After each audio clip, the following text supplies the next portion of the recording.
RuneScape's mid-game has been rebalanced today alongside a re-tiering of the Fletching skill to help progression feel smoother throughout the skill. I've covered most of this update in my Fletching rework mid-game rebalance video, so just check that out for most of the details. I'm going to be quickly going through the changes today here so you get a summary of all the things that have happened. 99% of the update hasn't changed since that video, so it mostly is there. Alongside this, we've got fixes for the construction skill that was updated last week. There are some new construction training methods today. Moving rooms is currently in QA testing, and if everything goes well, that will be in the game soon. No more destroying your room and then adding a new one, costing money every time. They also specify that when you can move rooms, you'll also be able to move all the stuff within the room, so that's fantastic. In the background, they're continuing to work on the furniture limit being increased to 400. Currently, it's 300. This is mainly down to performance improvements on the houses. They're also looking for feedback on trophies in general, both in terms of the drop rarity as well as which bosses you would like to see trophies added to, so do leave comments about that. Generally speaking, most bosses do have trophies, but there are a handful that do not. They are of course also continuing to fix bugs with the construction update, and they're excited to add new construction furniture coming soon. Also this week, they're announcing Leagues 2 information, so that'll be exciting. They've also got a RuneFest 2026 preview stream coming this week, and Jagex moderators Yui and Frosh are going to be joined by Presleak, My Channel, and the RS Guy later this week to visit a lot of people's houses and see how they're coming on with their construction. So that will surely be very interesting. So let's begin with the mid-game rebalance, but first make sure you like the video and subscribe to the YouTube channel. Mid-game generally applies to about level 30 up to say 70 or 80. In terms of skill levels. Some rebalancing they have done with today's update actually stretches all the way to 99. The big update of the mid-game rebalance though is the Fletching rework. Now Fletching still operates the exact same way as before, but a lot of the levels have been shifted around on items. The idea is to make the leveling make more sense, very similar to mining and smithing where you can smith level 80 armor with level 80 smithing.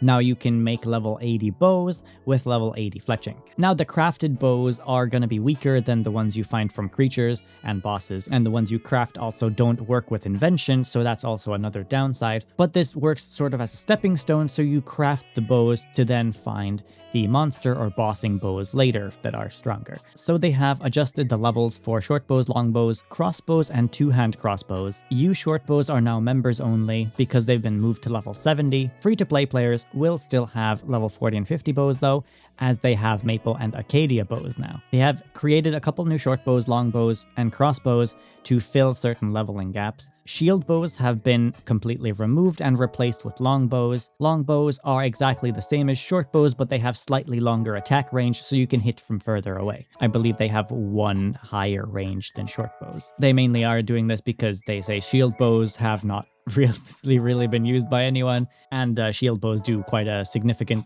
less amount of damage because they are a sort of tank bows, right, rather than DPS bows. The strike bow, however, is still remaining a shield bow. They have made the flow of creating crossbows a little bit better. Shops that had a certain level of item in it now has the new item at that level. So if something was shuffled to say A70, for example, the new level 50 thing would be in the shop instead. Achievements and quests have been adjusted. New tiers of arrows and bolts have been added. So from Orichalcum up to Elder Rune.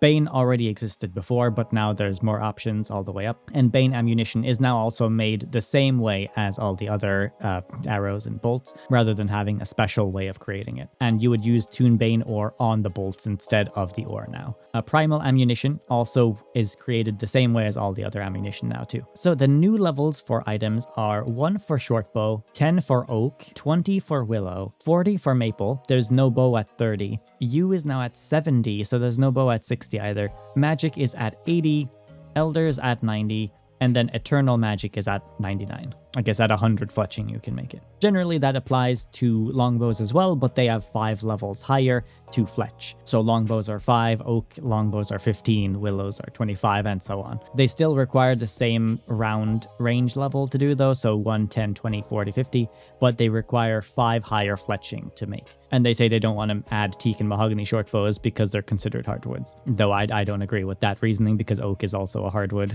and so is eternal eternal magics.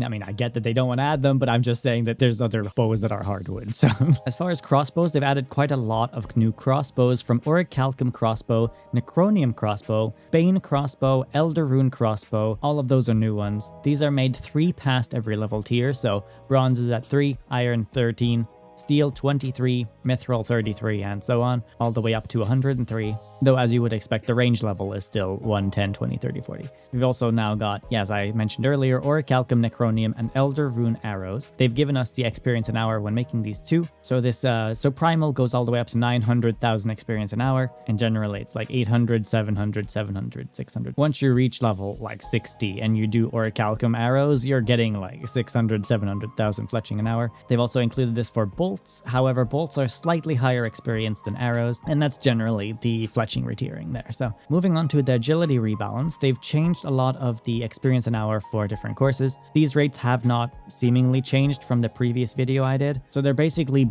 buffing every course pretty much. Het's Oasis and the Wilderness course are staying the same, but all the other courses have had an experience increase. Some of them a lot more significant than others, but yeah, just check out the other video for the details there. Divination has had some minor adjustments. They have slightly increased the success rate of catching Divination energy. I say slightly because this is the numbers.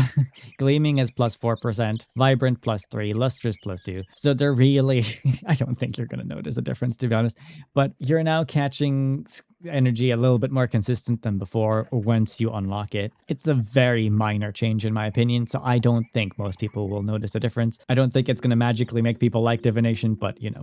God Wars Dungeon is seeing some changes, being one of the mid-game areas. So to make God Wars Dungeon 1 less frustrating, you can now store your kill count. You can store it up to 200, just like in God Wars Dungeon 2, and this should just make it easier to do multiple rounds of the boss. So you still have to gather kill count outside the boss rooms, but you can now save up more of it, and it also won't disappear if you leave the dungeon. That's a good change. I like that a lot. If you have the Anachronia totems, you can just get into the rooms for free, so you don't even have to think about kill count, but that has a higher requirement, of course, being on Anachronia. The Omni Soulstone, as well as the God Wars Dungeon faction Soulstones, have been removed because of this change as well. They are also adjusting God Wars Dungeon 2 with this update. The reputation system has been stripped of some rewards. They've removed the drop rate enhancer from the reputation rewards, and all players will now get the same drop rate, which is the best reputation drop rate from earlier. So I want to say the Dragon Hunter Lance had the lowest drop rate of 1 in 250 before, around there. Everyone should just have that now, regardless of your reputation. There are still cosmetic rewards you can get from doing the reputation grind though,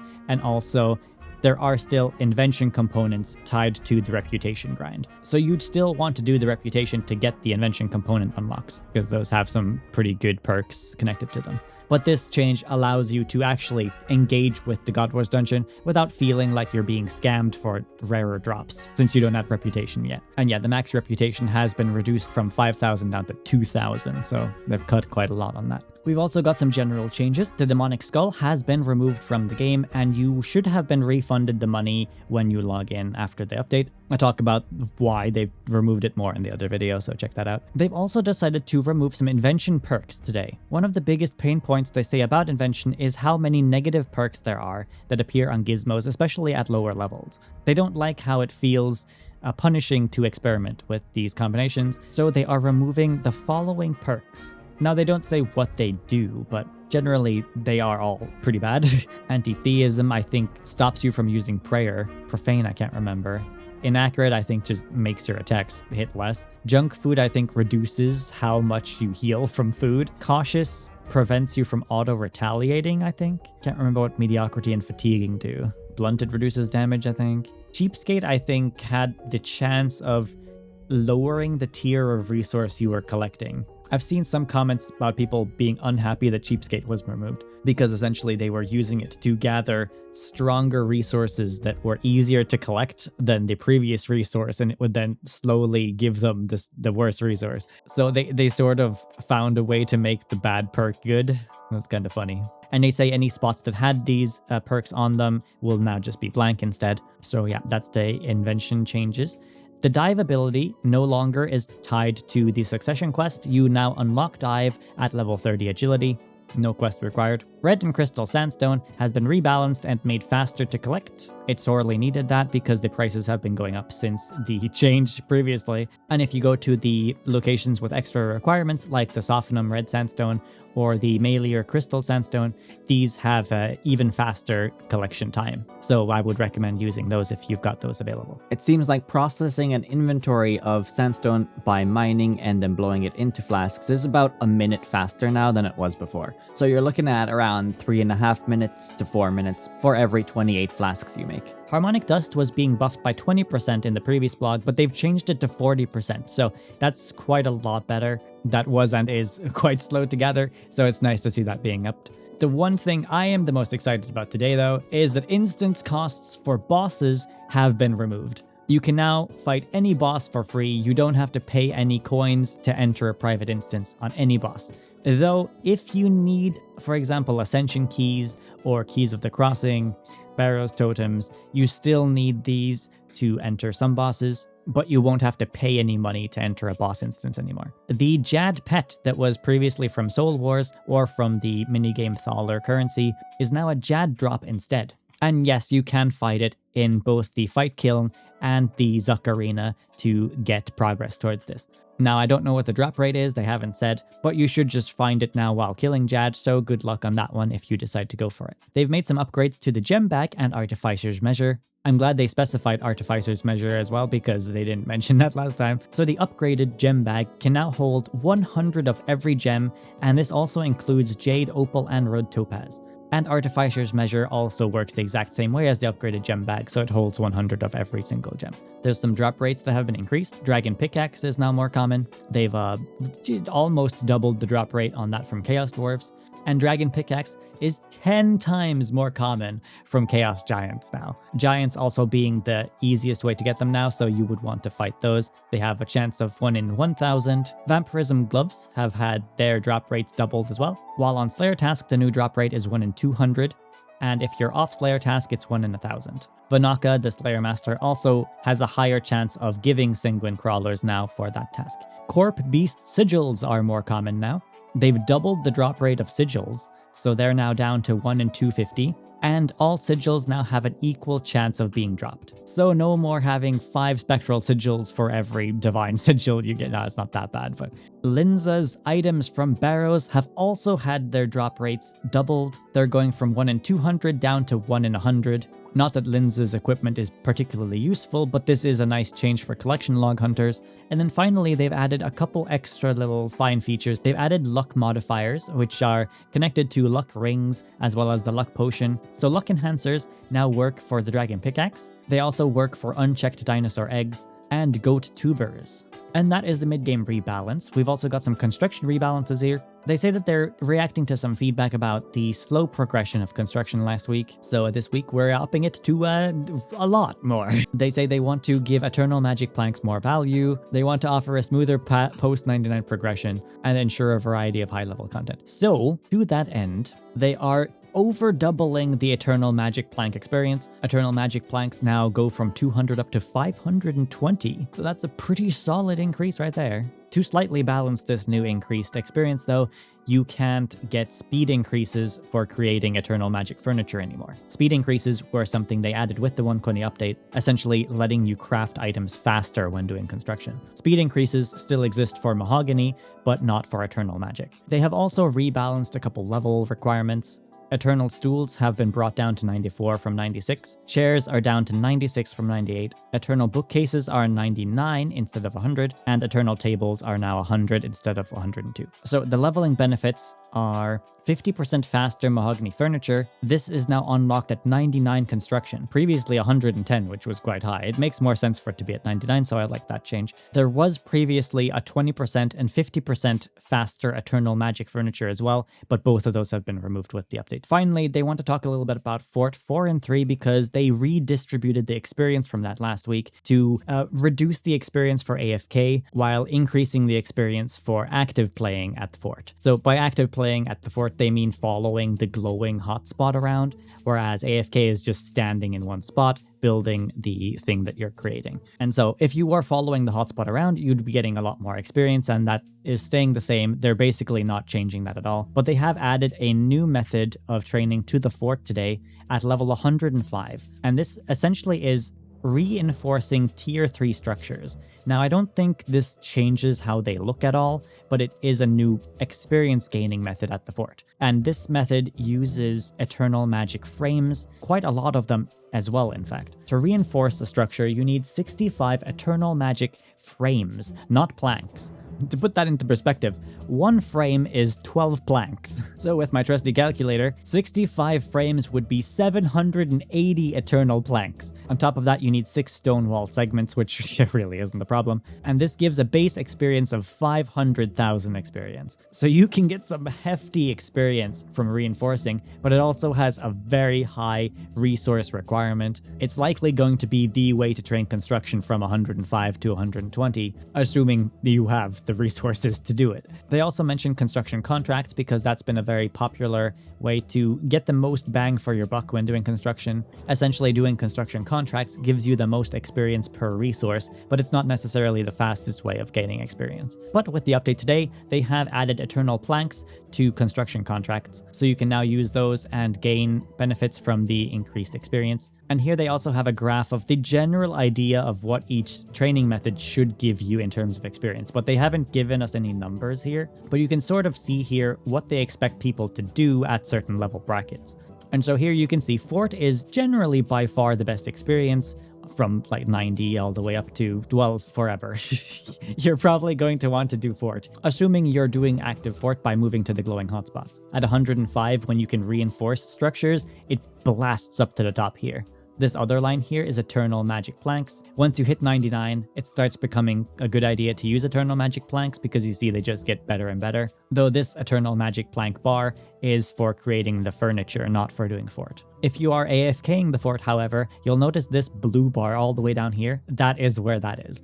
So you gain quite a lot less experience from doing AFK fort, but from 105 onward, it's pretty much the same as just making mahogany furniture. This dark line above the green one that is mahogany planks, though, is construction contracts. I'm assuming that the construction contracts at this point above level 100 are using eternal magic planks to stay about the same as both AFK Fort and just making mahogany furniture. The wiki has crunched some numbers about the experience rates. These are up to date as well, so they should be correct. Where creating, for example, eternal chair furniture is about 750 an hour. Doing eternal tables at 100 is 1.5 million an hour. You can make basic cauldrons at 80, which is actually quite a lot of experience, but also quite expensive to do. And then eternal round tables are at 106 for 2.2 million experience an hour. Eternal long tables coming in at 110 with 3 million experience an hour. Now, if we cross-reference that to this graph here, 110 right here is when you can start making eternal long tables, and that's only slightly less than doing active fort training with reinforcements of eternal magic planks. Which means that Jagex's intended experience for construction seems to top off at around 3.5 million, I would say. That rate would be very similar to the thieving heist experience rates you can get as well, which is around 3-4 million experience an hour at around 110 as well. I haven't tested any of this out though, so maybe you're able to get even higher than this, maybe it's lower. Construction contracts have not been updated yet as of this video on the wiki, so I don't have any estimates here. I would maybe guesstimate that it's about 1 million an hour if you're using eternal magic planks. And then also the fort experience rates have not been updated here yet because the reinforcing training method has not been included in any of the statistics here.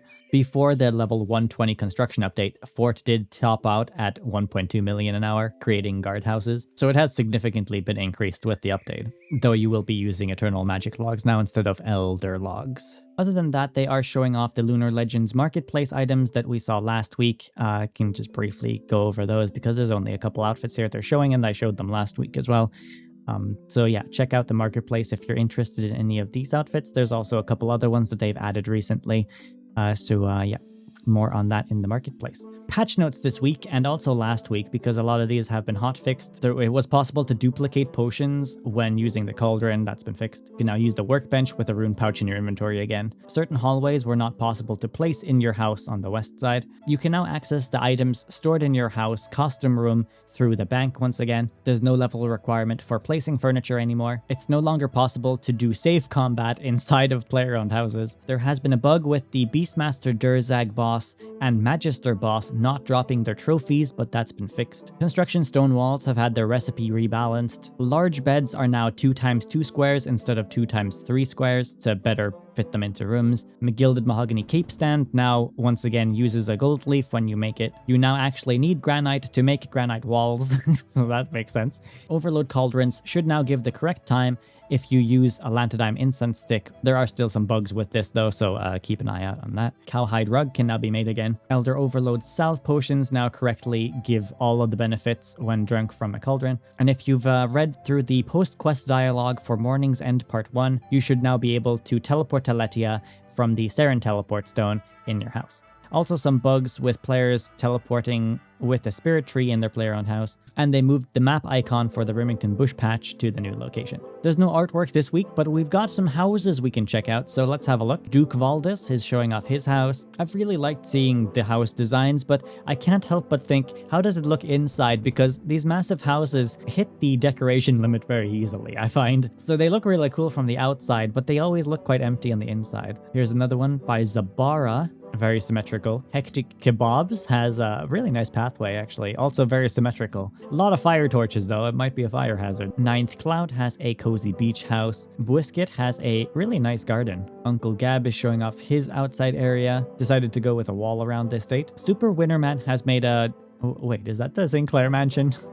And E. Lingonberry has made a very fancy structure here too. A lot of pictures of roofs though. There wasn't a whole lot of interior decorating going on. Can't forget about the Jagex Moderator comments this week. Mod Ramen has been on a roll replying to construction questions. Firstly, Mod Ryan is talking a little bit about AFK skilling and what they mean by AFK. Generally, Mod Ryan wants there to be a variety of training methods, both AFK and not AFK in all skills. Mod Ryan has gone out to talk a little bit about this because there's been discussions recently on what actually is AFK and does Jagex know what AFK means, because they're adding and changing AFK methods a lot. I'm of the opinion that like semi-AFK methods aren't really that interesting, and by these methods I kind of think like the time sprite from archaeology that you have to follow around. Now there are good ways and bad ways of doing this obviously, but the time sprite moving around is just generally annoying because you can move to the spot it's at and then it instantly moves off the spot again. If there was a downtime where it couldn't move for like a minute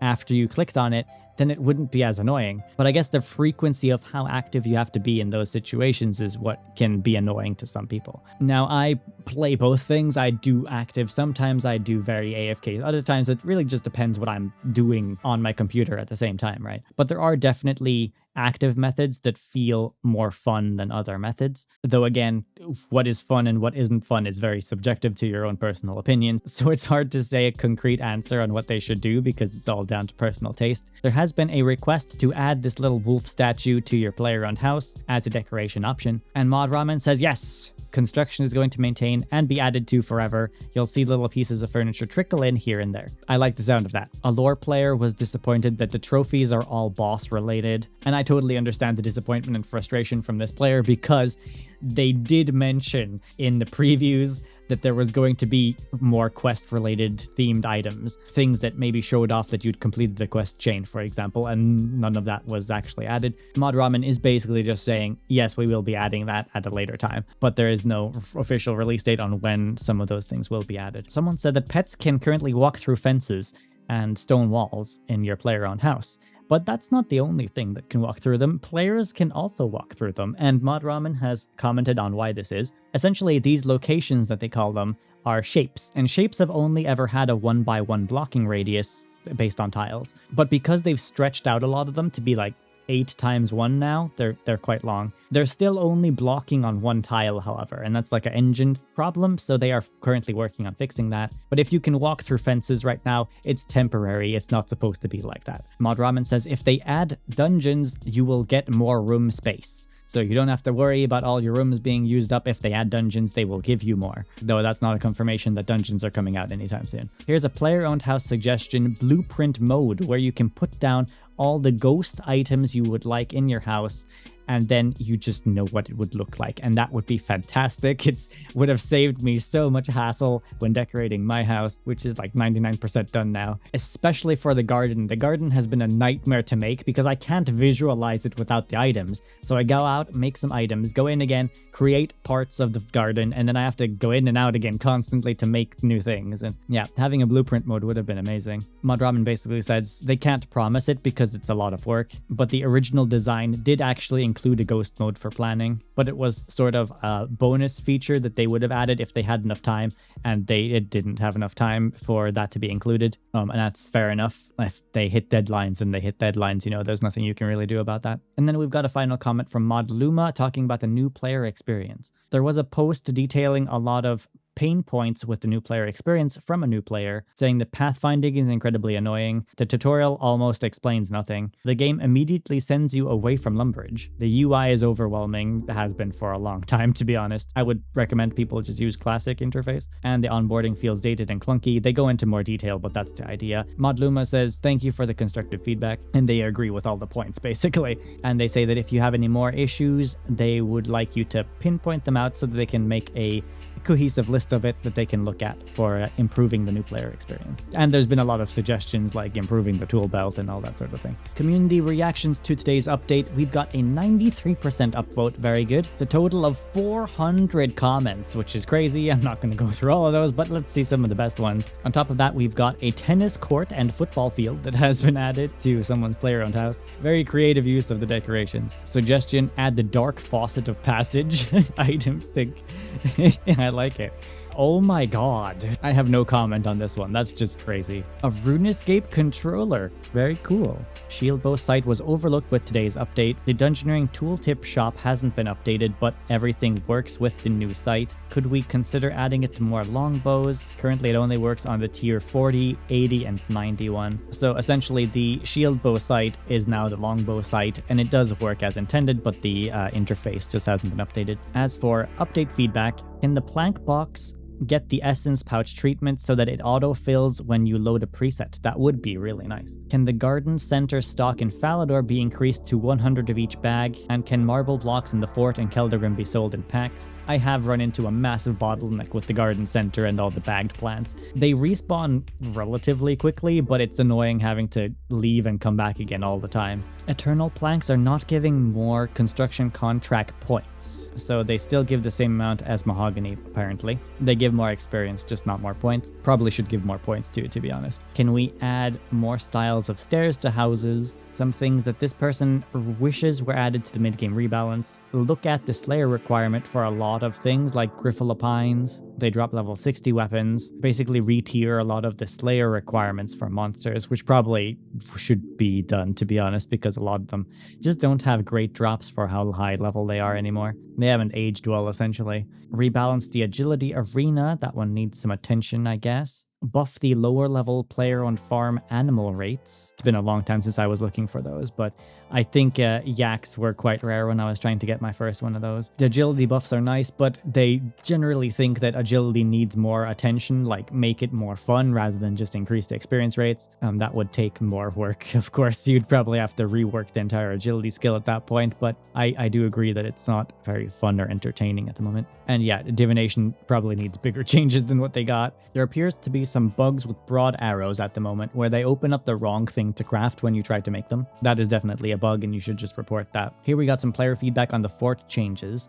They basically say that it feels like Jagex are missing the point as to why there was a lot of hate for the fort changes in the first place. No one is suggesting that pure AFK should be better than active experience, but the middle ground they're going with here is that the active methods are not very interesting to do, especially when it's just clicking something new every 30 seconds. And the moment you don't do it instantly, you lose your bonus XP modifiers. It just doesn't feel very good. So you basically have to watch your character do something very boring so that you can immediately react to it, right? They also say that essentially if you're making the frames yourself, it's not very AFK to begin with because your inventory will process within like 20 seconds or something like that. So it's not AFK to make the frames in the first place. So sort of the reward for making the frames is the more laid back experience. But now that's not laid back either. Now it's just following this glowing hotspot around. They say, to me, the AFK building was the reward for all the tedious manual work of making the frames. And yeah, you could just buy the frames if you had tons of money, but it was generally quite expensive because the frames were and are still quite expensive. Nobody wants to do the frame